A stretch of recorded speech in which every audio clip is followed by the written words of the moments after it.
7 concurrents. Ils sont âgés de 3 ans.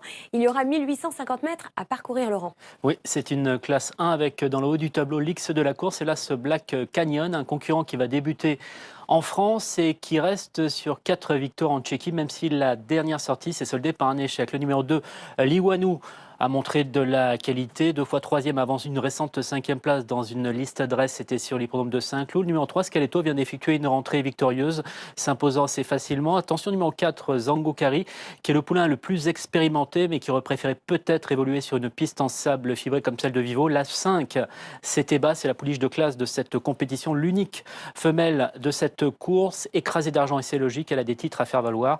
Et puis le numéro 7, Trésor, reste sur une 2e place à réclamer. Quant au numéro 7, Iggy Shop, sachez qu'en 4 sorties, il n'a encore jamais terminé dans les 3 premiers. Nous avons une course de référence, Laurent, qui concerne le numéro 5, c'est Eba. Eba, l'entraînement de Jean-Claude Rouget, qui restait sur une excellente prestation dans un groupe. Et regardez, une épreuve qui semblait être faite pour elle, la Kazakh Al Maktoum bleu côté corde.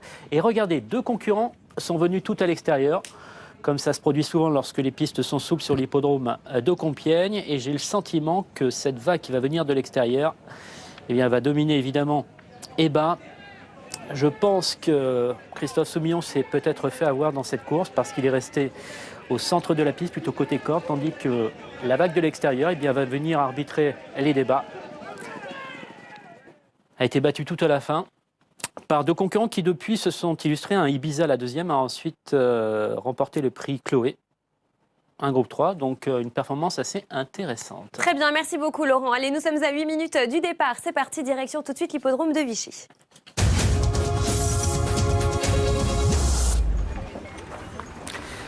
Allez, la seule pouliche de cette course, au rond de présentation, le 5 Eba, alors qui avait fait un truc extraordinaire lors de son avant-dernière sortie. C'était dans le prix Saint-Alary, dans la mesure où elle s'était retrouvée rapidement à 3 nez au vent. Elle s'était rapprochée des premières à entrer la ligne droite. À mi-ligne droite, je la pensais complètement battue. Et puis dans les 150 derniers mètres, elle s'est relancée courageusement pour refaire pas mal de terrain sur 3 concurrentes qui s'étaient détachées et pour finalement échouer d'assez peu pour la 3e place, étant battue par une concurrente anglaise qui lui avait pris un petit nez au passage du poteau. Elle a vraiment réalisé un truc extraordinaire ce jour-là, parce qu'à 3 nez au vent dans un groupe 1 et pouvoir se relancer dans la phase finale, ça n'est pas donné à tout le monde. Performance qu'elle a pas forcément confirmée la fois suivante, donc à Compiègne, mais enfin c'est peut-être le scénario de course qui n'a pas été pour elle. En tout cas, l'option prise par son jockey, Christophe Soumillon. Toujours est-il.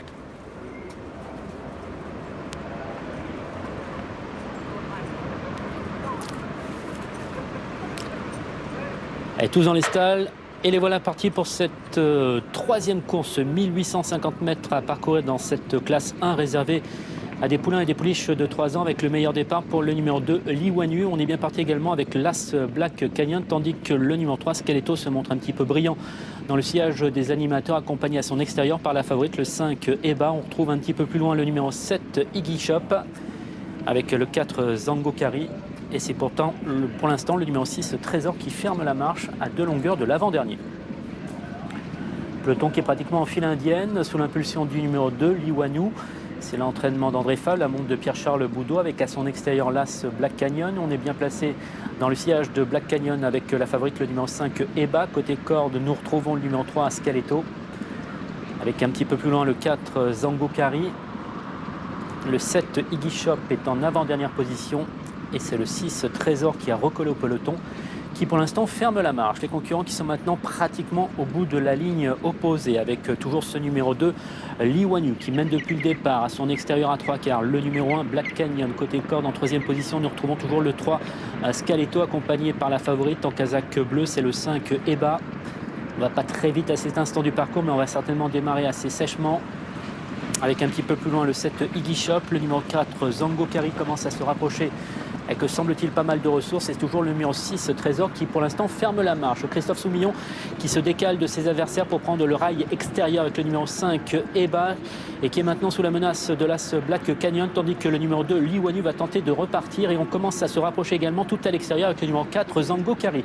Concurrents qui sont maintenant 350 mètres du poteau, 3 concurrents de front, le 5 Eba avec à son extérieur le 2 Li Wanyu et côté corde le numéro 3 Scaletto qui semble avoir pas mal de ressources. Les concurrents qui sont maintenant à 200 mètres du poteau avec le numéro 5 Eba qui est maintenant sous la menace du numéro 2 Li Wanyu qui lui offre une belle résistance. Les concurrents qui sont maintenant aux abords du poteau avec le numéro 5 Eba qui va peut-être s'imposer. C'est le 5 Eba qui va s'imposer. La deuxième place pour le 2 Li Wanyu et la troisième pour le numéro 3 Scaletto.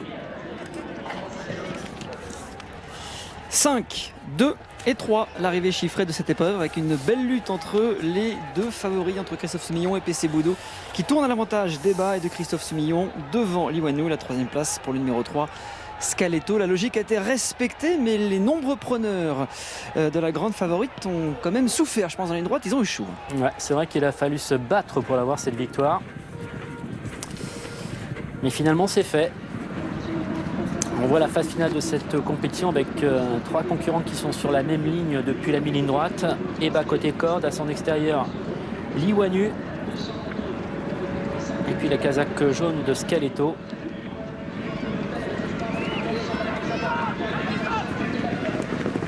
Et puis Eba qui a donc rempli finalement son contrat, mais il a fallu quand même souffrir un petit peu, ma chère Amélie. 5, 2, 3, 4 et As, arrivée provisoire de notre troisième rendez-vous sur l'hippodrome de Vichy. Voilà donc pour cette arrivée. Laurent, vous parcourir pour des chevaux âgés de 4 ans et plus. Et dans le haut du tableau, nous avons Gianard, le numéro 1, qui reste sur une victoire dans le Grand Prix d'Aix-les-Bains. C'est une course à condition sur 2000 mètres. Il revient sur 1600 mètres cette fois-ci. Le numéro 2, Grand Vintage, a couru à 2 reprises. C'était l'entraînement de Karina Fay l'an passé. Il a changé d'entraînement cette année, lui qui s'était imposé dans un gros handicap et qui avait déjà terminé deuxième d'une liste adresse. Le numéro 3 Noré est un concurrent espagnol qui a montré pas mal de qualité, qui avait remporté un gros handicap en 2015. Le 4 Maximum Aurelius, c'est le favori. Il est déjà placé de groupe, a déjà gagné sa listade et vient de faire une rentrée plutôt intéressante dans une liste. C'était sur les l'hippodrome de Nantes. Le 5 Devana Fouchi est très confirmé dans cette catégorie. Le 6 Father Frost nous vient d'Italie, un concurrent qui a couru de bonnes épreuves en Italie, mais difficile de savoir ce qu'il vaut. Et puis dans cette partie de tableau, nous avons le numéro 8, Song of Norway, qui compte 4 sorties en France. L'une d'entre elles est vraiment très bonne. Et puis le 9 Asterina a été déclarée non partante. Très bien, merci beaucoup. On va regarder le conseil de jeu tout de suite de notre journaliste. C'est celui de Dominique Cordier qui nous propose le numéro 6, Father Frost. Et avant de repartir sur l'hippodrome de Vichy, nous avons 2 courses de référence et on démarre tout d'abord avec l'As. Giagnard, c'est l'entraînement d'Élie Lelouch, la casaque de la famille Bianco, et on le retrouve à Aix-les-Bains dans le Grand Prix. C'était le 25 juin. Clément Lecoeuvre était son partenaire. Il vient tout à l'extérieur de la piste pour s'imposer finalement assez sûrement. Alors qui devançait-il? Paul Carena qui venait de se classer deuxième d'un gros handicap en 35 de valeur. Maniantus qui se classait troisième a depuis recouru en étant deuxième à Saint-Malo. Parthenus qui était cinquième a gagné une petite course en Allemagne le week-end dernier. Et puis Red Kitten qui était sixième a depuis remporté un handicap sur cette piste de Vichy en 33,5 de valeur, donc une ligne qui tient la route. Et nous avons une course de rêve qui concerne également le numéro 4. Il s'agit de Maximum Aurelius, l'entraînement de Francis plutôt, Henri Graffard, excusez-moi avec les prénoms, j'ai beaucoup de mal. Il effectuait sa rentrée, n'avait pas couru depuis 8 mois. Il est en tête à cet instant du parcours sur l'hippodrome de Nantes. Et il va tomber sur le numéro 1, enfin sur Royal Julius, c'est l'entraînement de Jérôme Régnier, qui lui aussi effectue une rentrée et qui va finalement, après lutte, va s'en rendre maître. Voilà, Maximum Aurelius, dont la rentrée était plutôt plaisante, qui a déjà figuré à un niveau supérieur et qui trouve de belles conditions de course aujourd'hui. Merci Laurent. La 5e sur l'hippodrome de Vichy. Eh bien, c'est maintenant, on y va.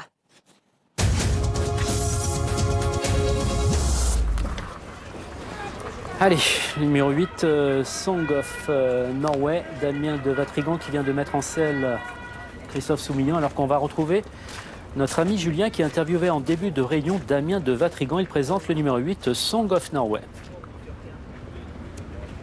Song of Norway, elle donne toujours le meilleur d'elle-même. Oui, c'est une chic jument avec un grand cœur.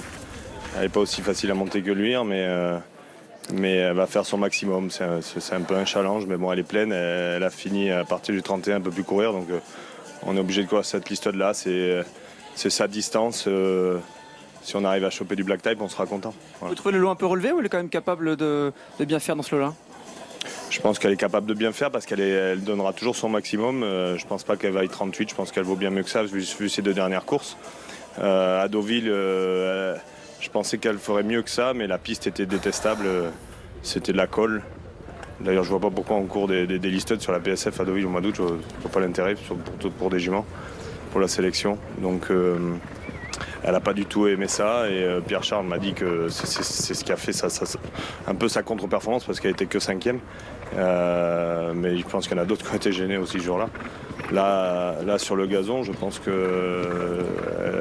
vaut mieux que ça. Ouais. La piste très souple, parce qu'elle est quand même très souple la piste aujourd'hui, on l'a vu dans les courses précédentes. Ouais, mais je pense qu'entre le souple gazon et une piste gluante à Deauville, c'est pas tout à fait pareil. Dans les 3 ? Mais on croise les doigts, c'est le but aujourd'hui que ce soit dans les 3, Christophe le sait, et voilà, on verra bien. Merci. Et voilà, on en sait un petit peu plus grâce à Julien sur ce numéro 8, Song of Norway, qui avait débuté sa carrière en Angleterre, faisant preuve d'une certaine régularité dans les handicaps. Et puis elle est arrivée en France cette année, elle compte 4 sorties. J'avais beaucoup aimé sa 2e place à la tête dans un super lot remporté par Blue Soave. Elle faisait une survaleur après avoir remporté sa course sur le petit hippodrome de Châtillon. Et il est vrai que si elle répétait cette sortie, elle pourrait certainement jouer un rôle intéressant dans cette liste dress. Alors elle est pleine, une de ses dernières sorties. Donc méfiance, une pouliche qui peut avoir son mot à dire pour un accessite. Il est quand même confiant, hein, son entraîneur est quand même plutôt confiant. C'est le but aujourd'hui, il faut lui faire prendre du caractère gras. Quand on dit Christophe Soumillon le sait, c'est-à-dire qu'on a donné des ordres à Christophe Soumillon de tout faire pour évidemment prendre le plus gros chèque possible et surtout la meilleure place possible dans cette course-là. Moi, il y a un cheval que j'aime bien, que j'ai toujours bien aimé, que j'ai suivi, notamment dans le grand handicap, qui n'a pas toujours eu des très très bons parcours, qui met toujours un petit peu de temps avant de s'enclencher, qui est un beau modèle assez massif, c'est Giagnard. Giagnard, vous avez montré une course tout à l'heure, qui s'est bien imposé. Tony Picon était d'accord avec moi quand je disais que j'aimais bien ce cheval. Il m'a dit moi aussi, et je pense qu'aujourd'hui il a pas mal de choses pour lui. Il est capable de bien faire certainement dans cette catégorie. Le profil de la piste va lui convenir, l'assouplissement c'est absolument parfait. Une piste très souple, c'est vraiment ce qu'il lui faut pour qu'il fournisse sa meilleure valeur. Le cheval est en pleine forme, il regarde, il est vraiment beau. Il tapait un peu dans l'œil. Moi j'aime beaucoup Giagnard. Faut s'en méfier, ça vaut mieux que le relatif petit lot qui l'a battu, je pense, la dernière fois sur l'hippodrome d'Aix. Je pense que c'est pas mal. Monsieur Léon Penaté m'a dit que Noré était très bien, que le cheval était revenu en bonne forme. Voilà, il était plutôt confiant. Moi, je sais pas ce que vous en pensez. Moi, je le suis un petit peu moins. Je pense que c'est peut-être un petit peu plus difficile dans ce lot-là, mais bon. Et puis, Michael Forest me disait que Grand Vintage, maintenant, c'est un vieux papy, entre guillemets. C'est pas péjoratif du tout. C'est lui qui décide, tout simplement. Il est pas hors d'affaire pour une petite place, à la limite. Très bien, merci pour les informations. Alors qu'on revoit les canters des différents concurrents, il y en a un qui semble un petit peu excité. C'est d'ailleurs ce numéro 3, Noré. Alors Noré qui a quand même des titres à faire valoir, qui avait remporté son gros handicap en 2015 et qui reste sur une 3e place dans une épreuve bien dotée sur l'hippodrome de Madrid. Alors j'ai regardé les concurrents qu'il affrontait, qu'il battait, pas mal dans de cette réunion. Astérina non partante, elle qui aurait certainement animé l'épreuve. Et voilà parti pour cette 5e course, le prix Jacques de Brémont, une liste dress réservée à des chevaux âgés de 4 ans et plus sur la distance de 1600 mètres avec un excellent départ du numéro 2, Grand Vintage. On est bien parti également avec le numéro 3, Noré, qui se retrouve en 2e position, tandis que le numéro 4, Maximum Aurelius, en casaque rouge, est pour l'instant 3e, avec à ses côtés le 8, Song of Norway, avec un petit peu plus loin l'As Giagnard, où on change un petit peu de ligne dans cette compétition avec Noré qui va chercher le bon terrain à l'extérieur de la piste. Au sein du peloton, on retrouve le 6 Wasserfrost en casaque verte avec Giagnard, le numéro 1 qui est à ses côtés. Côté corde, nous avons le 5 Devana Fouchi, puis à l'arrière-garde, le numéro 7 El Bretta. concurrent qui aborde le dernier tournant sous la conduite du numéro 3, Norek, qui possède 3 longueurs d'avance sur le numéro 2, Grand Vintage, tandis que le favori, le 4, Maximum Aurelius en casaque rouge, est pour l'instant en 3e position côté corde, avec à son extérieur le numéro 8, Song of Norway, les concurrents qui se déportent à l'extérieur de la piste avec toujours ce numéro 3, Norek, qui à 450 mètres du poteau a toujours 2 ou 3 longueurs d'avance sur le peloton qui commence à se rapprocher. Et encore les 400 derniers mètres avec le numéro 3, Norek, qui a toujours l'avantage. On commence à se rapprocher avec le numéro 6, Father Frost et la casaque verte, tandis qu'au centre de la piste vient plutôt le numéro 4, Maximum Aurelius, c'est le favori de cette compétition. Et puis côté corde, voici le numéro 7, El Bretta. Concurrents qui sont maintenant à 150 mètres du poteau avec le numéro 4, Maximum Aurelius, qui vient de prendre l'avantage, mais qui est maintenant débordé côté corde par le numéro 7, El Bretta. Aux abords du poteau, la lutte est engagée entre le numéro 4 et le numéro 7. Et c'est finalement le numéro 7, El Bretta, qui va certainement s'imposer à la lutte aux dépens du numéro 4, Maximum Aurelius. La 3e place semble-t-il pour le 5, Devana Fouchi. 7, 4, 5 et 8. El Bretta qui a, semble-t-il, gardé un petit quelque chose. Ça se joue au balancier. Ça semble être le cas devant le numéro 4. 3e place pour Devana Fouchi. La 4e pour le 8, Song of Norway. Et un triomphe complet pour l'entraînement de Francis-Henri Graffard qui scelle les 2 premiers de cette course. Effectivement, un doublé pour lui, avec El Bretta, Alexis Vadel qui était son partenaire, elle qui effectuait une petite rentrée, ayant pas couru depuis 2 mois. Et regardez, elle est encore dernière à cet instant du parcours. Alexis Vadel va la décaler du sillage de Devana Fouchi. Elle va progresser côté corde, isolée, sans appui, et elle va faire le job. Noré à 200 mètres du poteau qui a encore l'avantage mais qui va commencer à plafonner. C'en est terminé des chances du 6, Father Frost. Devana Fouchi qui n'a pas eu ses aises à cet instant du parcours mais qui va quand même se contenter d'une bonne 3e place. Et regardez, la lutte est engagée entre les 2 pensionnaires de Francis-Henri Graffard et c'est le numéro 7 qui va finalement s'imposer. Le 7 s'impose dans ce 5e rendez-vous sur l'hippodrome de Vichy. 7, 4, 5, 8 et As, c'est donc